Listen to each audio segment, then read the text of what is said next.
Hi everybody and welcome back to Lost Genre Relationships. How would you react if out of nowhere your girlfriend threw you under the bus in a police interrogation?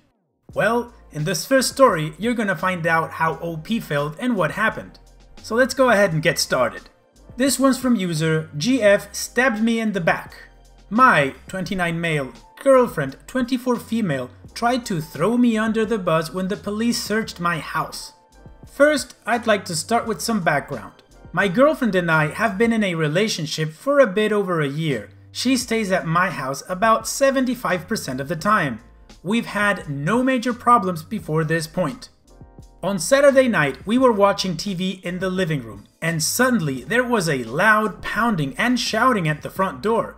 My immediate reaction was to call the police, but after a look out the curtains, I found that it was the police. At this point, I was extremely confused. I don't sell, manufacture, or use drugs. I have no firearms in the house. I do nothing illegal online. I don't even pirate Game of Thrones. I had no idea why they might have reason to be knocking on my door on a Saturday night. I opened the door and they immediately asked for permission to search the premises. I asked why they would think that was necessary and they wouldn't answer. In turn, I refused to give them permission. My girlfriend repeatedly said I should cooperate. I said no and told them to show me a warrant if they want to enter the house. They then informed me that they had probable cause and were searching my place no matter what I thought about the situation, and that their asking was only a formality. The first thing they did after entering my house was pull my girlfriend and I into separate rooms and begin questioning us. I kept demanding they show me a warrant. But apparently, warrants aren't even a thing anymore because probable cause can be literally anything when your local PD is backwater and crappy enough. I refused to answer any questions. I told them I wanted a lawyer if I was under arrest. I repeated that I did not consent to any searches of my property and repeatedly asked what their probable cause was. That there was nothing readily apparent, thank you Breaking Bad, and that they had no right to strip me of my privacy. My girlfriend, on the other hand, talked a lot. I didn't hear much because she was in the next room, but I overheard her say this. "You should check the backyard shed. I've never been in there before and I can't say what's in it." At the time, I could only think, what the F is she doing? Well, the police checked the shed and found nothing. Again, I'm not a criminal. And an hour plus, hundreds of questions later, left. At that point, I asked why in the world she would try to help them find criminal activity in my house, and she could only answer that she panicked and didn't know what to do. I don't need legal advice. My mother is a paralegal and knows a lot of good attorneys. She's furious about the police conduct and she doesn't even know what my girlfriend said to them yet. I'm incredibly angry at my girlfriend for saying something so unbelievably moronic. But all she can respond to me with is, "I panicked and didn't know what to do." What I need more than anything is another perspective on why a person would throw their significant other under the bus like that. Does this seem like something that can be worked through, or is this just a huge red flag? Wow, OP was really blindsided by his girlfriend's reaction. What do you guys think? Why do you think the girlfriend would sell him out to the police like that? I mean, they found nothing, so they've got nothing on him. But her saying something like that is very, very weird. Anyways, let's go through the top pieces of advice he got from this post and then we have an update. Deleted said, "Huge red flag. Dump worthy. In a sense, it doesn't matter if her intentions are malicious. She has revealed herself to be someone you cannot trust, who would participate in your destruction if she's emotionally distraught." King TC said, "Damn, this sounds super weird. It does, however, kinda depend on what they told her. If they said something like, 'We believe he has X in the house, and if we find it without you telling us, you'll be in trouble too.'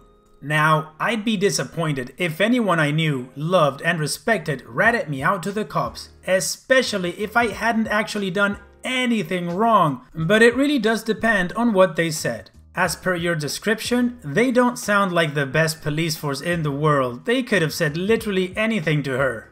Some people also turn to jelly when they see blue lights and a shiny badge. I have a friend who had a 20 bag hidden in his boxers and was stopped by the cops asking for directions. Instead of just giving them the direction and moving on, he owned straight up to having the 20 bag. Don't automatically assume she knew she was ratting you out or even thought about what she was doing. Dragon's Blood says, she's cowardly, possibly easily panicked. Not someone I would want beside me when a balloon popped, let alone something important.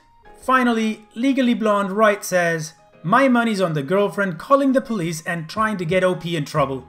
Police don't go eeny meeny miny mo, let's search this house from head to toe. If there's no evidence, e.g. illegal firearms, drugs, etc. in plain view, the only other probable cause the police would have, enough to warrant a warrantless search, would be an anonymous tip that there was something illegal going down in your house. 100% your girlfriend called them. Why? Who knows? I've heard of people being vindictive and just making false reports to the police to screw with their SO. And this simply happens because their SO ticked them off. Alright, so now let's move on with the update. Update. My girlfriend tried to throw me under the bus when we were being questioned by police.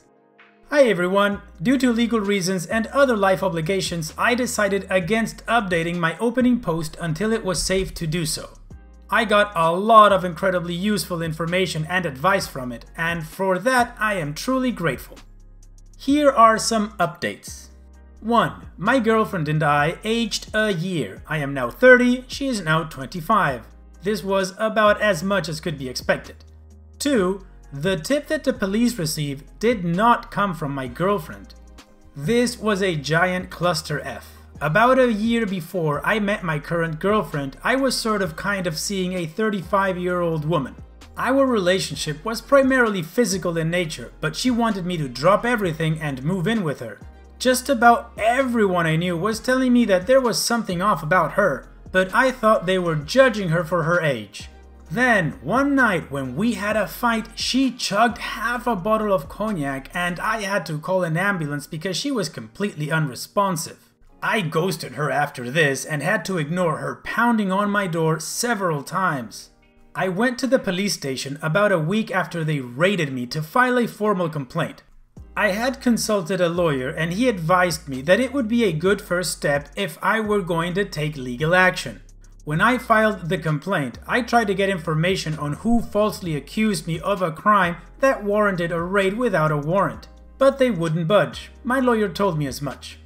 6 months after the raid, I heard through the grapevine that my ex, friends with benefits or girlfriend, called the police to inform them that I was cooking crystal meth in my basement. I only learned about this because a mutual friend who my ex had recently confided in spilled the beans. I figured out soon thereafter that she had seen me with my current girlfriend somewhere and decided I must have been cheating on her when we were still together a year earlier. She exacted her revenge by getting me swatted. I went to the police station to file a report against her, but the person at the front desk essentially laughed me out of the building. When I consulted my lawyer, he told me that it was pointless to even bother, maybe with a better PD and in a better city. 3. I was advised against trying to sue the police department. More specifically, my lawyer told me that I could sue if I wanted, but that if he were me, he wouldn't. When I asked why, he said that usually if you can prove the unwarranted search were racially motivated based on prejudice or corruption, you could possibly win. But the police screwing the pooch was generally a weak reason. Again, maybe against a better police department in a less backwards region. 4. My girlfriend talked because of previous bad experiences. I forgave my girlfriend for over-talking to the police. Many people in the original post were entirely pitchforks up, even suggesting that she called the police, and I understand why. Some people went kind of over the line and suggested that she may have planted evidence, but some were explaining that there are people who simply freeze up with the police. Knowing her, I thought this might be the case. Months after the incident, my girlfriend sat me down and let out that a police officer had taken advantage of her when she was in her teens during a routine traffic stop. He decided she needed to be searched and used it as an excuse to feel her up. I was horrified. Before you ask, yes, I received her permission to post this detail honestly. And when you read this post, I love you so much. 5. We moved. We moved out of But Fville. We live in a larger city now, and coincidentally, my parents also had reason to move here too.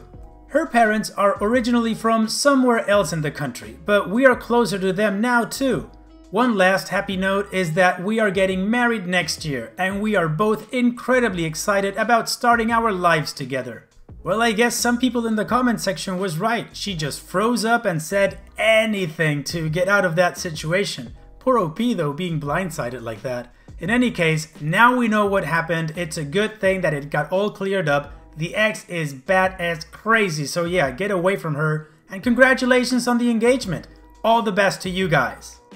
Alright, now let's move on to the next story. This one's from user Throwaway Sterile. My 26 male girlfriend, 24 female, told me she is pregnant, but I am sterile. Backstory. I got into an accident after college and will never be able to have kids. No one in my family knows this. They know about the incident, but not about this. I have always wanted to be child-free, so it did not affect me much mentally. I finished my master's degree last year and have never dated before. I got a very high-paying job directly through campus placements. My parents immediately wanted me to get married after getting a job, but I wanted to work on myself and explore a bit. They said no, and I said it was my wish. All my life I did what they wanted, and for the first time I talked against them. They were not happy. This was last year, and they gave up after The Bug started. So I picked some dating apps and went through them, but no luck. Then my parents introduced me to the daughter of some family friends and we kinda clicked. Looking back, I was a fool. She said yes to anything I said and never complained about anything. I felt kinda weird about it. I wanted her to express her interests, but she always said she was interested in whatever I do. Well, I did not think much about it. I said that I won't have kids ever, and she surprisingly said yes. I was like, damn, she is probably the one, as it is very hard to find a partner who is child-free in my country, or at least I thought. But we were in the initial stages of the relationship, and I had not told her about my accident. Long story short, we were intimate a month ago. I used condoms because safety first. The next day on, she started ghosting me a bit. I thought it was due to my performance in bed and wanted to give her some space. Then she texted infrequently and only replied OKs and Ks and one-line answers. I thought maybe she wanted to end the relationship and was sad, but left it at that. Yesterday, all her family came to my house. She claims she's pregnant and that I'm the father.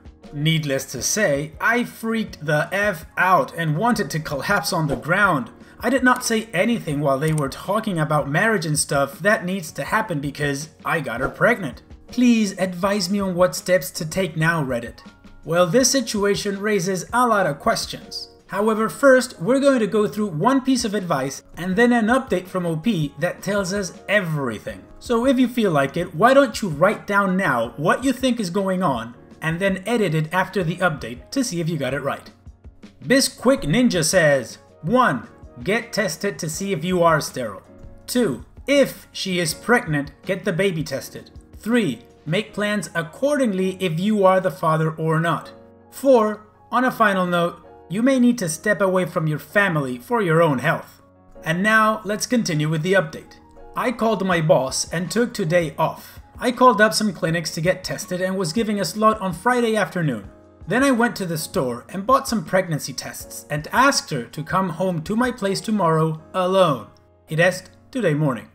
I also called my parents, and before I said anything, my mom asked me if I had any good news. I was shocked by what she said and asked her exactly what she was talking about. She then played dumb and I knew the situation was more effed than I thought. I cut the call and cried all night till 3 AM. Grown a man crying for the first time since 8th grade. She came today morning with her parents even though I told her to come alone. They were under the impression that I was gonna discuss engagement plans with them. I told them to wait outside and called her in and they threw a fit. I told them they can all go back or let her come in alone. They said okay. I took out the pregnancy tests, gave them to her, told her to prove that she was actually pregnant, and told her where the bathroom was. She started screaming at me. She's never done this before. I was shocked. Then she went out the door and called her parents in. Now everyone is screaming at me in my own home because I asked her to prove the pregnancy. It's not even a DNA test. I told them all to F off, and 1 hour later, they came back with my parents. They spilled the beans. She was never actually pregnant, as many Redditors said. My parents were afraid that I was getting old for marriage and wanted me to marry and give them grandchildren. They said that in arranged marriages, there's no need for people to actually get to know the spouse because parents choose only the best for their kids. They planned all of this and were only waiting for me to sleep with her. I broke down and cried again. All my life, I did exactly what my parents wanted. Always scored high and never asked for anything. I told them to get out and never talk to me again, in between crying. And they said parents know what's best for their kids and I should do what they say. Then I got extremely angry and told them to F themselves in my native language, which was very bad. For once, I think they knew I was serious with them and they all left. I blocked them all before sending my parents a message to never contact me again. Ever. Even if one of them was dying. I cried for some more time, then went through some dog videos and went through all my messages on Reddit. I feel like I owe you guys this update because it was you guys who helped me do this. That is all, and I hope you have a wonderful day. Aw man, OP, I'm so sorry. Your parents suck. This whole situation's messed up, man. Your parents were behind this whole thing. That's not good. Ugh. Silver lining is you were able to stand up to your parents and told them to F off for good. Hopefully down the line they'll realize they messed up and ask you for forgiveness. That's up to you if you give it, if they ask. But in the meantime, you gotta live for yourself. So as soon as you're able to pick yourself up, you gotta keep moving forward. All the best, man. And so we've reached the end of the video. I truly hope you guys liked it. If you did, just go ahead and click like and don't forget to subscribe. Also, don't forget to check out my new channel, the link's in the description. And finally, go ahead and visit the Lost Genre subreddit where you can share your own stories or cross-post stories from other subs. And having said all of that, I will see you guys in the next video.